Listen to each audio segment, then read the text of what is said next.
Scrawlrbox. Hello everybody, welcome to another Scrawlrbox video. This is the March Scrawlrbox. Don't have much to say about this one, so let's just see what's inside. Oh, it ripped.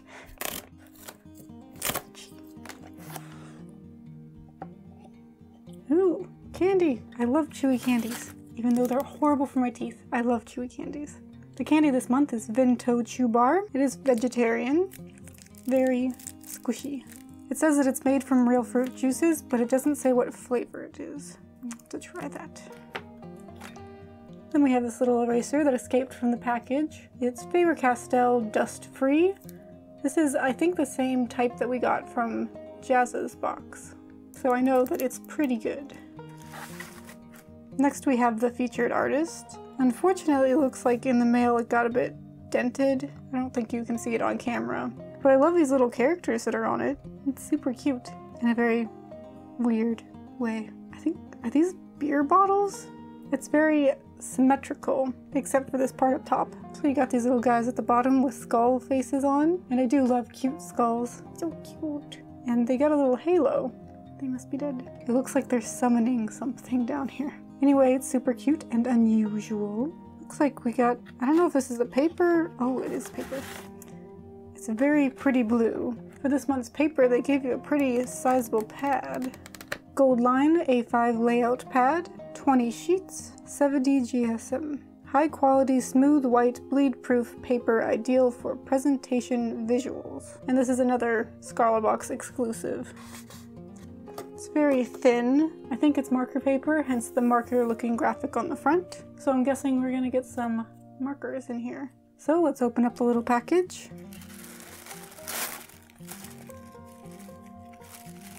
Oh, this is an adorable sticker. It's got the little guy from the featured artist on it, the one that's crying out. So cute. And the featured artist is Hatch. And here is their Instagram, Twitter, Facebook, and website. Set the little menu to the side. And let's not pick the big thing. Let's leave that off. Something's escaping. So, we have a pencil. It is Rembrandt Lyra HB. It's very pointy and it feels really light. I'm not really used to this kind of weight from a pencil. It's like I'm holding nothing. It's weird. Next up we have a pen. It is a black liner Molotow, I guess is the brand. And it is a 0.4 size. This little nib. It's got a very matte cylinder. The last thing is the biggest piece. Oh, these are huge. I've seen pens like this, but I don't believe I've seen them from Spectrum Noir. I thought they were like Chameleon or something. The ones that I've seen. So we have the Tri-Blend from Spectrum Noir, and we have the colors Antique Pink Blend, Gold Brown Blend, and Blue Turquoise shades. They're very pretty color combination. I love turquoise, so it's really nice. They're a very unusual shape and got chunky barrels to them. It's kind of interesting to hold. I feel like you might get a cramp or something. So it looks like you have 3 different shades in one marker. You have a light, mid, and dark. They all seem to be the same type of tip though. So this is the light side. Oof.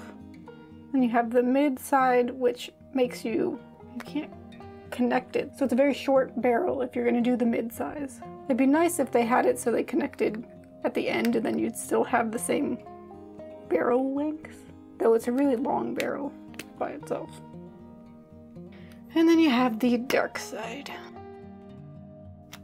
You get to choose your side with these. I feel like a Jedi. So now that we've unboxed all of our stuff, we can check out the Scrawler Challenge, which for this month is Imaginarium. Another month where it's pretty much whatever you want it to be. Gives you a very broad topic. It says underneath, just in case you don't know what Imaginarium is, it is a place dedicated to imagination. Does that mean I have to make a place? I don't want to make a place. I'm not good at backgrounds.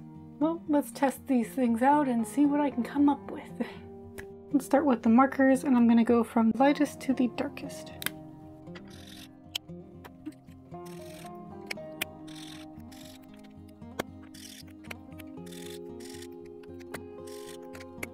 That blending's actually pretty smooth even though I didn't go over them with the previous color.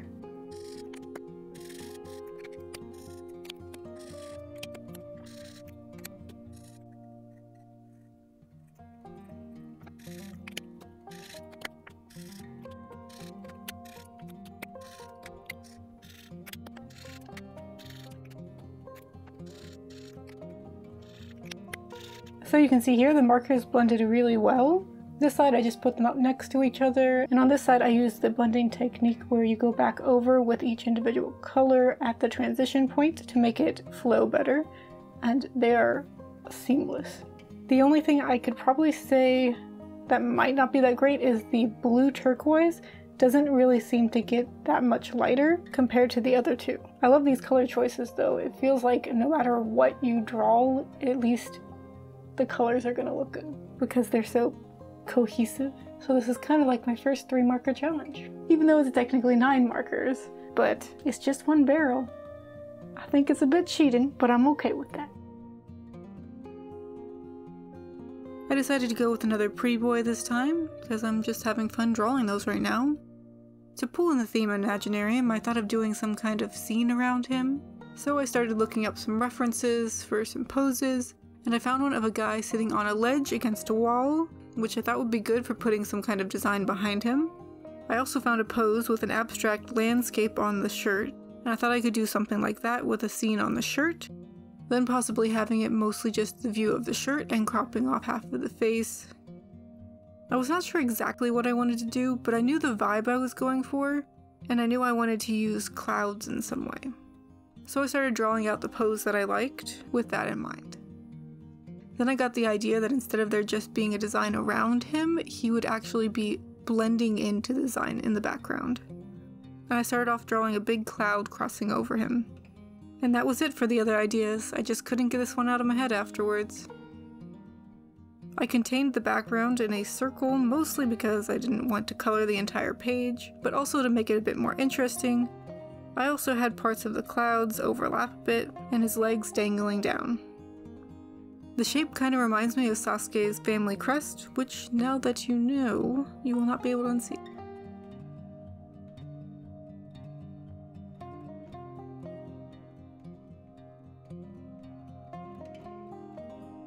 I printed out some thumbnails to try some different color schemes. Before I even started sketching though, I thought that I wanted the top to be yellow, the pants to be blue, and the hair to be pink. So that's where I started with the thumbnails. Next, I thought I should probably play around with some gradients or color mixing because that is what these markers were made for. I swatched out some transitions and noticed that the pink and the yellow kind of reminded me of a sunset and seemed to mix together the best.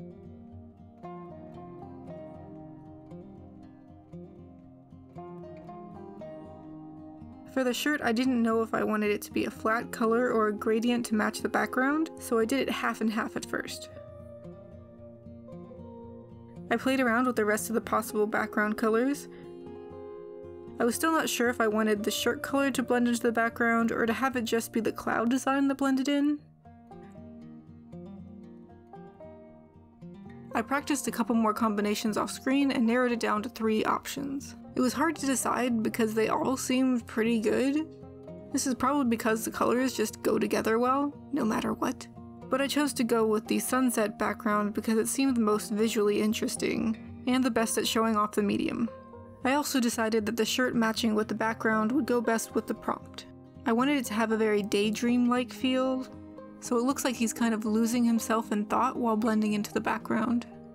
So funny story, that's not actually that funny.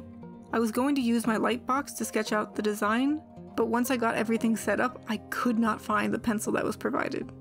I checked everywhere, under the table, in my multiple pencil cups, in other rooms, anywhere this box has been after I opened it, but I could not find it. So I decided to just skip that step and go directly to inking using the light box. Immediately when I started inking, I realized the pen was going to be too large for the smaller details.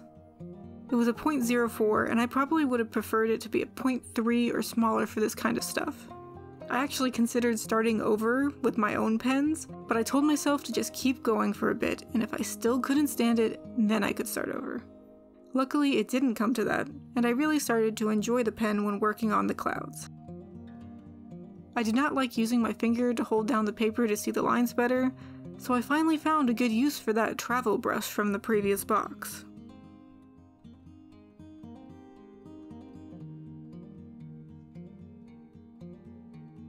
Guess what I just found? The elusive pencil. It was right next to me the whole time. How did I not see it, you ask? Watch this. Now you see it? Now you don't. These markers are so huge they completely hid the pencil from view. And I believe it was in between two of them, so unless I was looking directly above it, I would not have seen the pencil. I knew it was going to be in some place that I would end up kicking myself for not seeing it later. I started coloring in the background, working from dark to light, which I'm just realizing is exact opposite from what I normally do. So I'm not sure why I did it that way.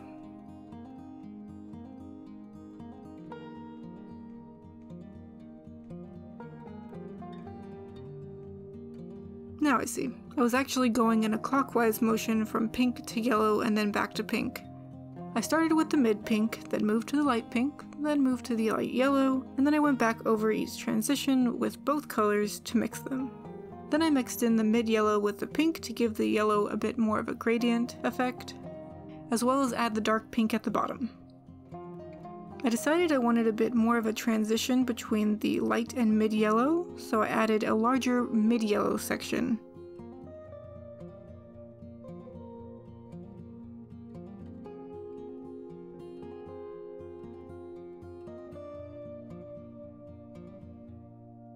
For the shirt, I did go back to my usual technique of going from light to dark, blending everything together to match the background.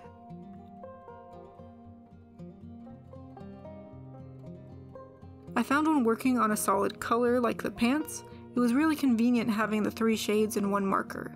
I often have it where I have multiple markers in my left hand to make it easier to transition between them, so this setup makes it a bit less of a hassle, but there are some kinks.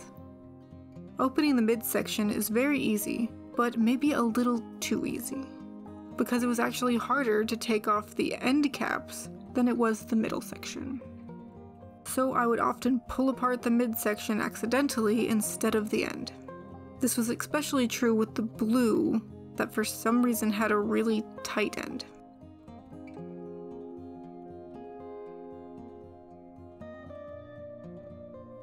I tried to make the yellow a bit darker between his legs by mixing in some pink, which actually worked pretty well. But then I decided to try adding some yellow to the blue highlights on the pants, which made them green, and I hated it immediately. So I tried to salvage them by going back over it with the light blue, which unfortunately made the top half of his legs a bit darker than I would have liked it to be, but oh well. Here you can see how much I struggled to get that light blue cap off. Next I moved on to the pink sections, which were the shoes, hair, and skin.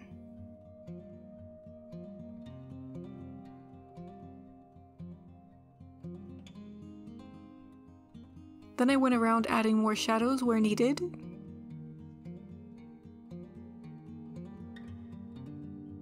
I noticed a section of the background that I missed earlier, so I went back and fixed that.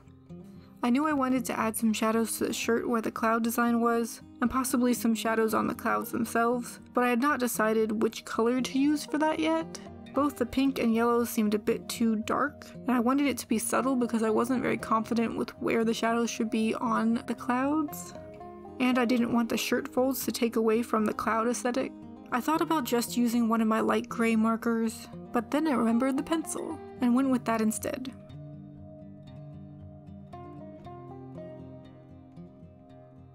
So here it is finished. I'm quite happy with it. I love the color scheme that was given to us so much so that I ended up coloring my digital sketch in with my second favorite color combination. The markers worked well, but I probably wouldn't go out and get them myself. They might be nice though for someone who doesn't want to travel with a bunch of markers, but still wants a variety of colors and shades. Let me know what you thought of this piece in the comments. I'm especially curious to know which color combination you think I should have gone with. If you like this video, hit the like button, and if you want to see more videos like it, consider subscribing to my channel, cause that'd be awesome. Thanks for watching, see you again next time.